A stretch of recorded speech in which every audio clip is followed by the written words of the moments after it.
of an available bunch. And you really can, I got a little thing on my screen. You really can tell the difference, and sometimes, you know, between divisions in terms of, I think, how nurturing we are.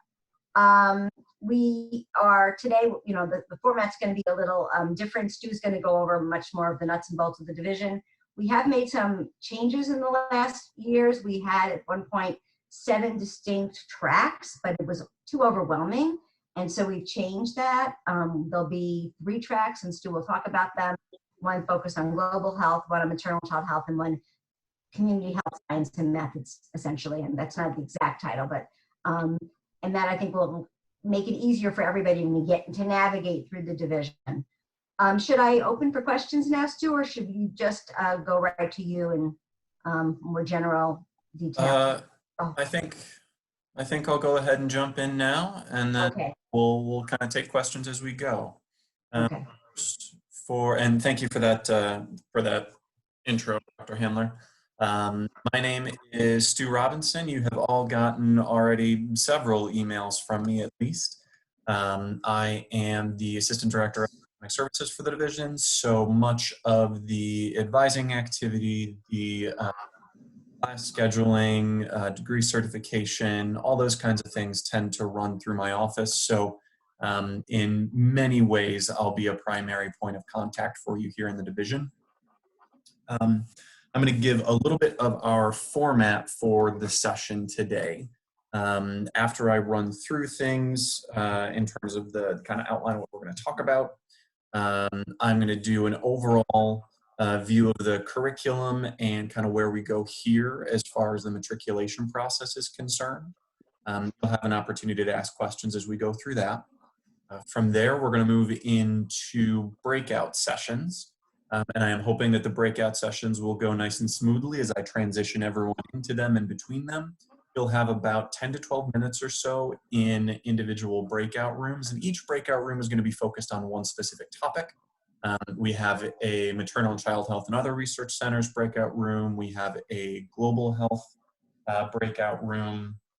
We have a faculty insights breakout room, student experience, and also an applied practice experience breakout room. So you'll spend about 10 to 12 minutes in one of those rooms, and then I'm going to shuffle people around. So by the time you're done, you're going to get to experience all 5 of those different breakout rooms. Our doctoral students are going to stay in a breakout room specific to them the entire time to kind of talk about the doctoral experience in particular. And then after we finish up the breakout rooms, then we'll have another opportunity to kind of come back in and bring everyone together to see if there's any questions. As far as the nuts and bolts of Zoom goes, for those that haven't used it before, I do have the ability as the session host to either mute or unmute everyone. It is likely that when I'm going through my overall presentation, I will mute everyone. And then if you have a question you would like to ask, or if you are staff or a current student or faculty and there's something you want to add, there's a chat feature in Zoom. I think the easiest way for me to keep track of input or questions would be if you've got something that you'd like to say, just send me a chat and I will either unmute you or I will read whatever you put into the chat function. So everyone can get the benefit of that question or statement. And I will be screen sharing with you. So you are going to see a PowerPoint that I will later be emailing to everyone. So you don't need to worry about like taking screenshots or furiously taking notes or anything, because you will get this information either later today or Monday, depending upon what time allows and when I get the final participant list. Any structural questions before I get started? Okay, so then I am going to mute everyone so we don't have to worry about ambient sound. And then I am going to go ahead and screen share and jump into our presentation. Give me just a second to get the screen share up. There we go. All right. And again, if you can't see that, raise your hand or send me a chat, and I will see what I can do. All right, so I'm going to start by talking about curriculum, specifically the MPH curriculum. Note that it is a minimum of 45 semester hours, and I kind of break the content into 4 different course types. The first is the overall school core courses. That's going to be 14 of those 45 semester hours. That's comprised of IPHS 401, 403, and then either 402 if you're an on-site student, or 404 and 405 if you are an online student. The school core courses is a combination of content integrated across all 4 of the divisions here in SPH. So you'll be getting some community health sciences, you'll be getting some epidemiology, biostatistics, health policy administration, and environmental and occupational health sciences. That lays the foundation for where you're going with the divisional core courses. And the divisional core, of course, is going to be focused on those skills that are most specific to working in public health with community health sciences.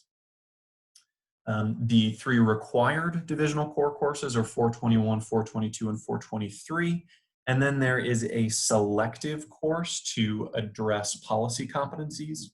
You'll have the option to choose either CHS 430, which is currently our online option offered in the summer, 527, which is an adult and aging policy course, and 543, which is a maternal and child health policy course. And that divisional core is 15 out of those 45 overall credits.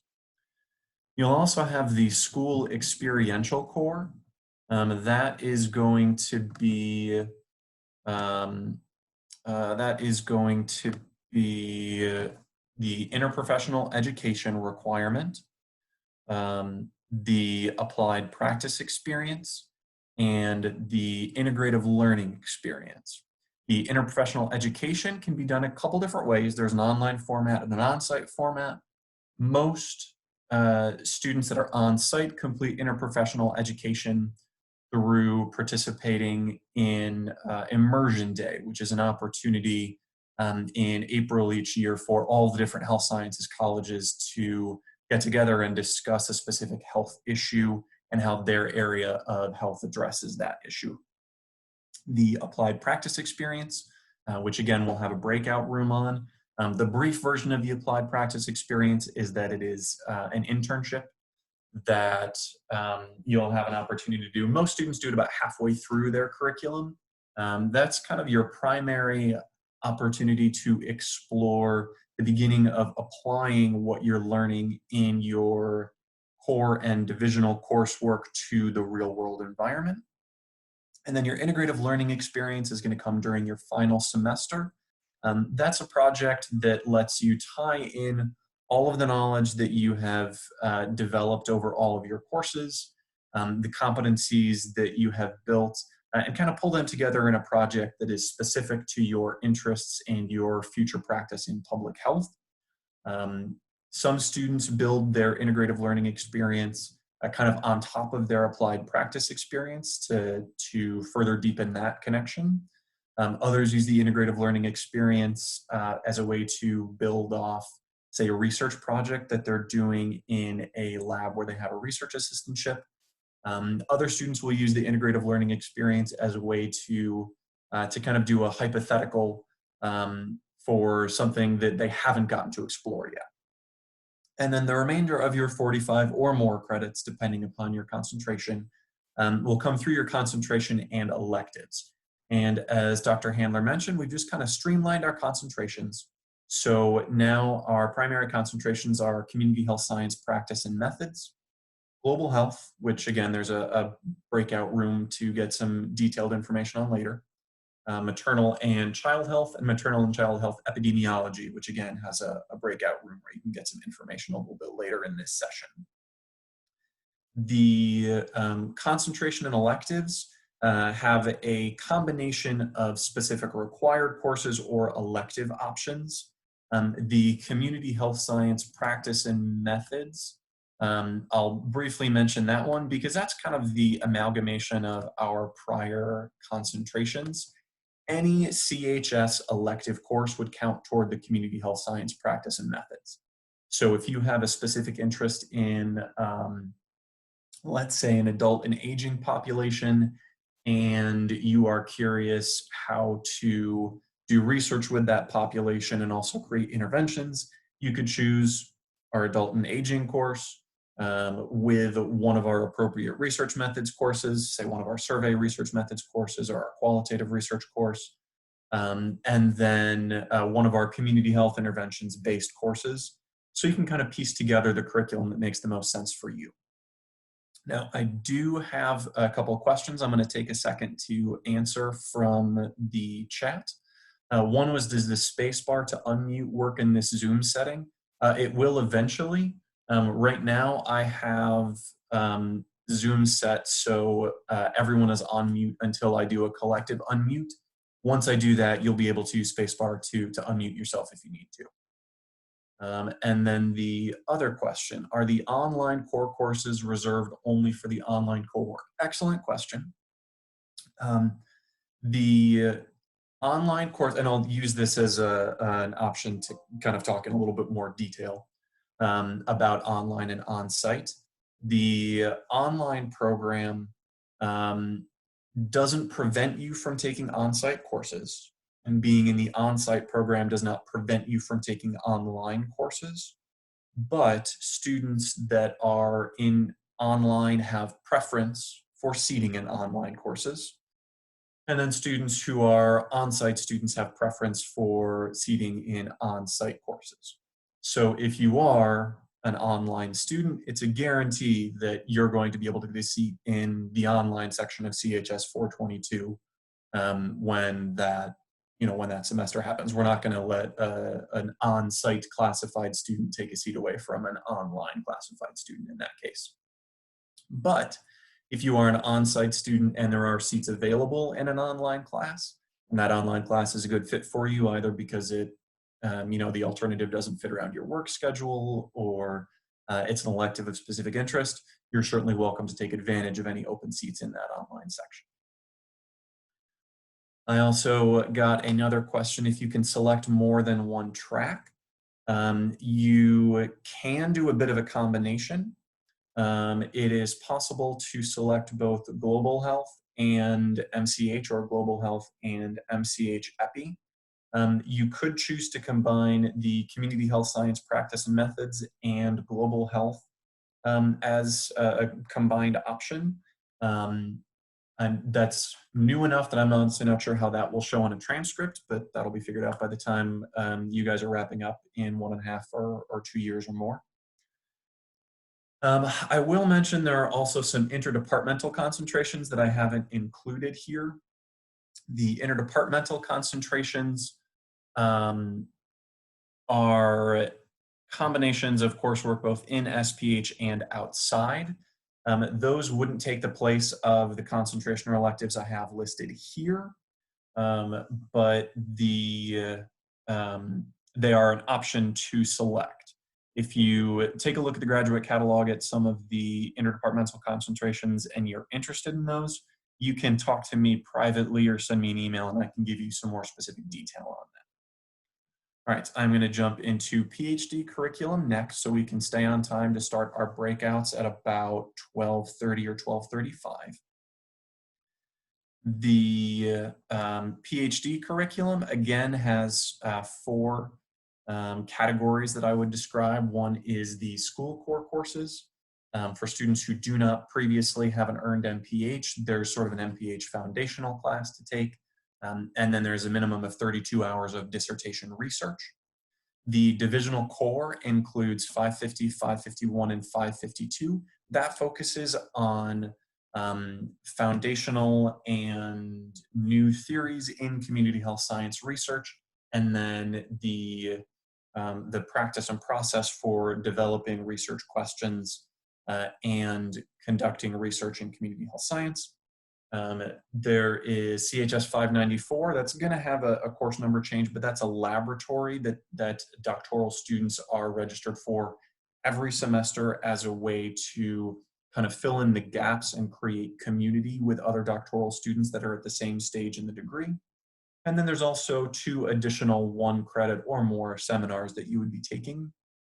Those are typically done as school-wide seminars, so that's an opportunity to engage with students in other divisions. And those tend to focus on topics that are relevant to long-term career development.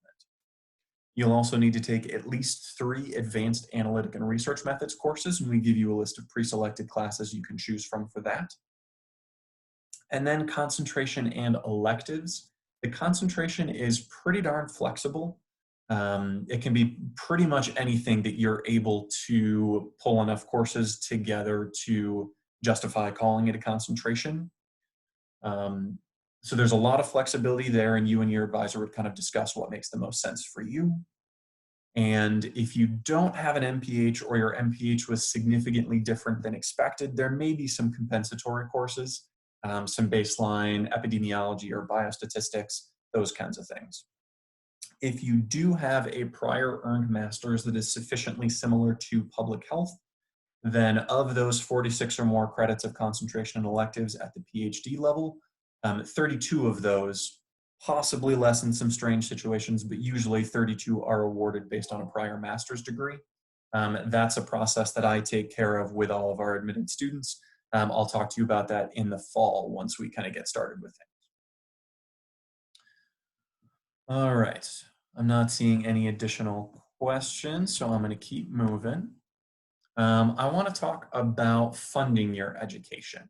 And again, remember, I'm going to be sending you this PowerPoint, so you will have an opportunity to visit these links. You don't have to write them down furiously. Oh, sorry, I'm going to pause. I just got a question about the PhD curriculum. Asked if there were opportunities to take statistics refresher classes for PhD students. Yes, there are. You could theoretically take either undergraduate or master's level statistics classes, depending upon what sort of refreshment you think you need on the curriculum. That's something you can discuss individually with me and your faculty advisor to figure out what's going to make the most sense for you.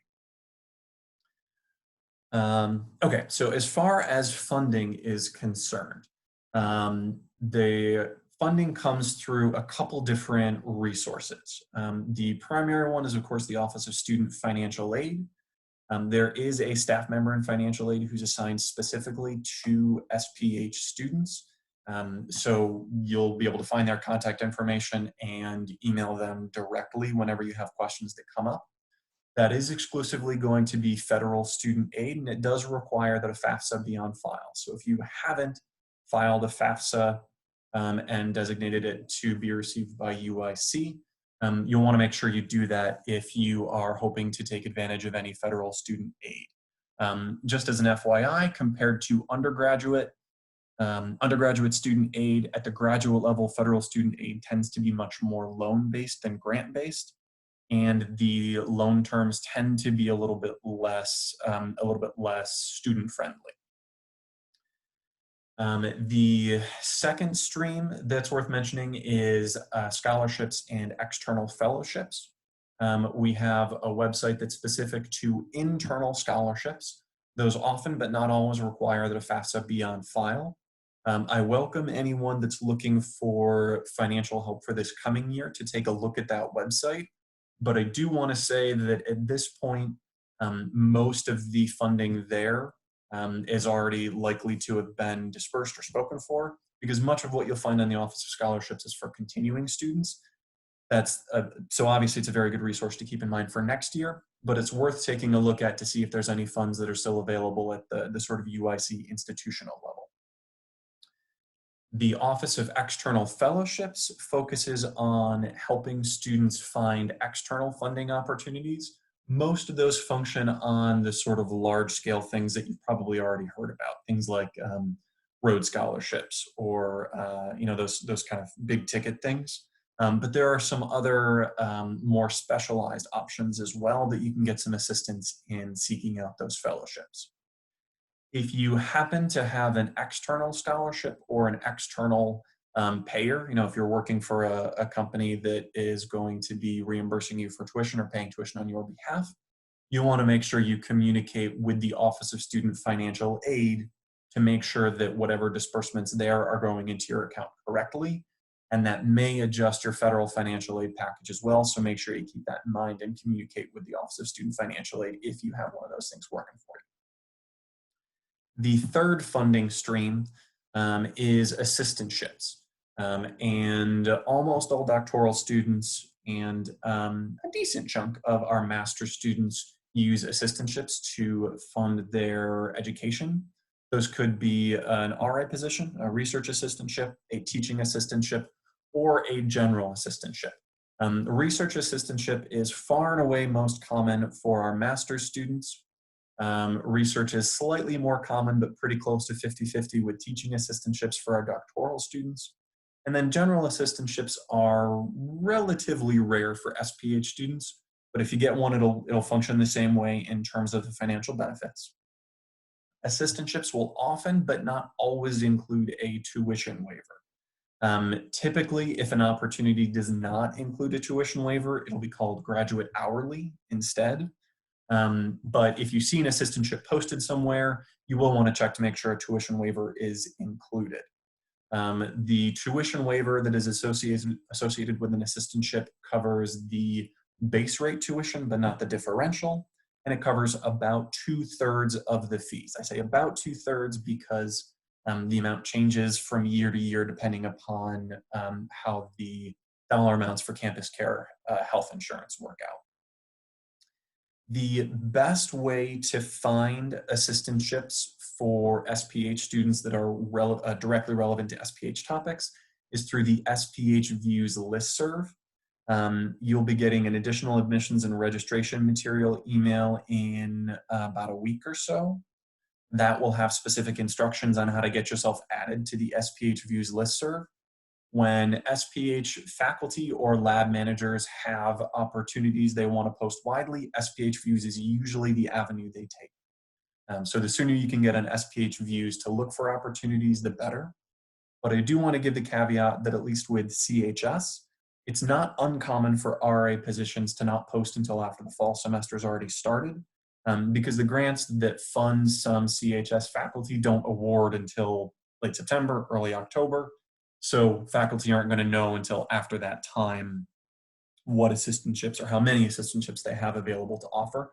So it's not at all uncommon for students who are, especially master's students who are planning to do an RA, to not find an RA position until their second semester or second year of coursework.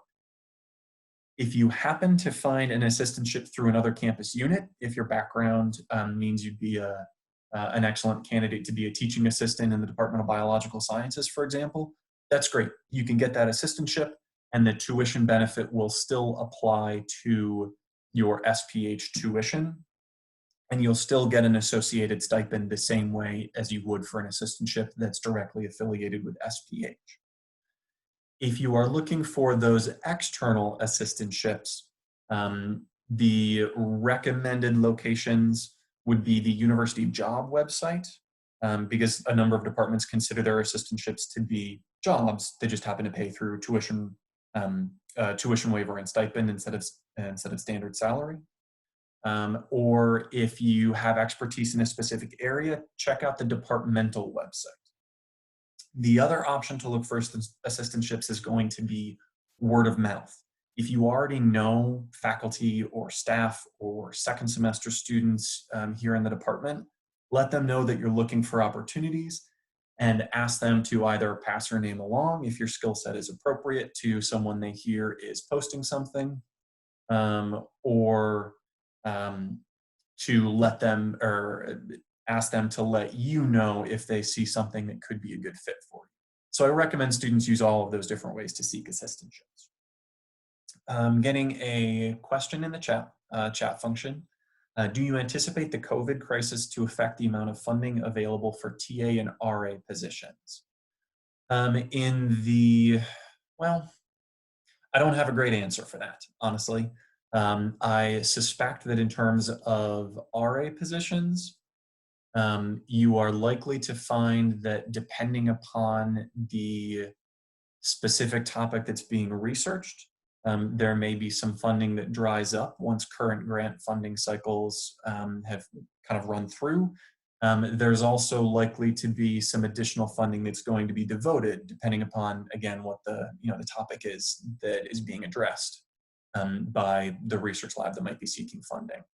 TA positions, I don't expect to change. But if there is a trickle-down budget effect, it is possible there will be fewer TA positions available. Thus far, UIC has been dedicated to making sure we maintain the same instructional experience that we have always provided for students, doing the best we can despite the COVID crisis. So I anticipate that to continue going forward. So I'm hopeful that the number of TA opportunities wouldn't change. But it's technically possible. Any other questions about funding before I move on in our presentation? Okay. The enrollment process from here, next thing is to submit your tuition deposit. If you submit by April 15th, that guarantees you a seat in all the classes you would need in the fall 2020 cohort. If you are submitting after the 15th, we are not going to say, no, you cannot be here. But it is prospectively possible that we will start to run out of seats in required courses. I don't anticipate that at any point close to April 15th. So I would say that if you're making a decision later for whatever reason, you're waiting to hear about funding from another institution you're comparing to, as late as May 15th, I don't think you'd have any issues getting a guaranteed seat. So ideally April 15th, but if you get if you let us know a little bit later than that, it should be fine. If you're not going to know until much later in the summer, it would be ideal if you could let me know. That will give me the best ability to kind of plan on seats. Setting up your net ID and password. Again, I'll be sending out details in the near future on how to do that. It is a relatively smooth process, but just see your email to make sure you are doing what you need to there to get your net ID and password set up. The net ID and password is going to be how you work on getting registered, how you access UIC systems, all that kind of stuff. You'll want to familiarize yourself with the CHS curriculum by looking at the current SPH handbook and the graduate catalog. Note that there are some minor changes from the current curriculum that's showing for students that started in fall 19. But the updated handbook should be up in May, so you'll have access to exactly what the curriculum is for incoming students for fall 2020 at that point in time. If you have any questions based on what you see there, just let me know and I'll get you that information earlier. In late April or early May, you're going to be assigned to a faculty advisor and you're going to get information about how registration is going to unfold. Don't worry about any registration stuff until you get the fall 2020 registration email from me in late April or early May. And then you also want to watch for an email with orientation RSVP information that'll come from Brandon Siegloff. And it is likely that orientation will be on the 21st of August, but it's not a guarantee. That's a Friday, the Friday before the semester will start. I got a question that if you were admitted to another graduate program at UIC and would like to start the MPH once you complete the first one, how do you go about that? Depending upon the program, it might be possible to do them either concurrently or as joint degrees. I suggest you send me an email independent of this presentation so I can help you figure out whether it's a joint degree program or a possible concurrent program, and we'll go from there in terms of the process. Okay, are there any other questions I can answer now? Okay, then I am going to mute everyone. I love that. Oh my god, that's so thoughtful of the teachers. Okay. That was thoughtful. Dr. Handler specifically wanted to mention I can't something believe through about. that. Jesus. Everybody else should unmute their phones. I mean, should mute their phones. I'm hearing a lot of background noise. If you can independently Yeah. mute, that would be. Everybody should mute. Yeah, that's really cute. We'll just do this. Oh yeah, they are. All right, I did a full mute again. Dr. Handler wanted to say something about research as conducted by faculty here in CHS. She is unmuted, so Dr. Handler, you've got the floor. Yeah, hi. That was great, Stu. I'm sorry that I didn't say this initially when I was doing the introduction, just that our faculty are extremely productive in terms of research, and they're very diverse in terms of their portfolio. And so we have researchers focusing on opioid use and substance use and mental health issues and stigma and intimate partner violence and maternal mortality and breast and cervical cancer and community engaged work in many of those areas on healthy work and the implications for health status, on refugee health. And so we have like a huge portfolio of research projects, and which means that there are a lot of research assistantships. They're sometimes difficult to get, as Stu said, in the first semester because we want to see what skills you're bringing to the table. But just so you know, we all fund many students across the time that you'll be with us, either as doctoral students or master's students. And I think that our portfolio is very rich and diverse, and the funding keeps coming. It's a very productive group. So I failed to say that when I started initially. So I just wanted to reassure folks that we have a lot of funding in the division and we're doing extremely well getting funding. Okay, one more group question before I send us into breakout rooms. I was asked if faculty advisors are randomly assigned or if they're selected another way. The admissions email you received link to the faculty research bios on the website. I encourage you to take a look at those. I will be reaching out to ask for your 3 to 5 preferred faculty advisors, and then I do my best to assign you to one of those preferred advisors as space allows. So you'll receive more email communication about that, should be next week. All right, so we are going to try and move into our breakout rooms. Cross your fingers. Let's see how this works.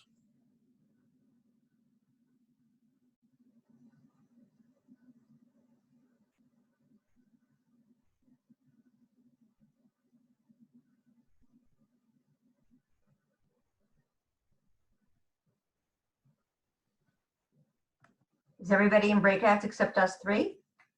And Maud? Okay. Everyone is unmuted in your sessions, so you can talk to each other. I will let faculty introduce themselves. Faculty and students introduce themselves. Students can do introductions, and you can dive into your topics. Okay, and I'm not in a breakout room, right, Stu? Correct. Do you want the PhD session for now or the MCH one? Who's with PhD at this point?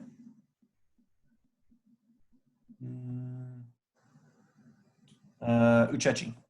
Uchechi by herself, and who's with MCH? Elisa and Cindy. Okay, I probably should go with Uchechi then to help her. Okay. Okay.